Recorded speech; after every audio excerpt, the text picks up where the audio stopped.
বাংলাদেশিদের জন্য সাময়িকভাবে ভিসা বন্ধ করেছে সংযুক্ত আরব আমিরাত। এ তথ্য নিশ্চিত করেছে দুবাইয়ে নিযুক্ত বাংলাদেশের console general BM Jamal Hossain. Visa বন্ধের কারণ জানানো না হলেও ধারণা করা হচ্ছে দেশটিতে বাংলাদেশিরা বিক্ষোভ সমাবেশ করায় এই পদক্ষেপ। এর আগে বিক্ষোভ করায় শতাধিক বাংলাদেশিকে গ্রেফতার করা হয়, দেয়া হয় বিভিন্ন মেয়াদের কারাদণ্ড।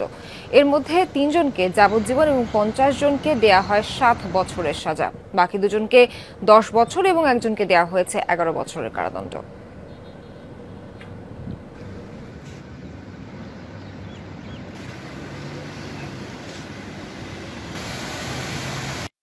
বিষয় সংক্রান্ত আমাদের কাছে যা তথ্য আছে সেটি হচ্ছে গতকাল থেকে নতুন করে কোনো ভিসা অ্যাপ্লাই করা যাচ্ছে না, সাবমিট করা যাচ্ছে না, বা সাবমিশন হলেও সেটা রিজেক্ট হচ্ছে, কোনো ভিজিট ভিসা ইস্যু হচ্ছে না।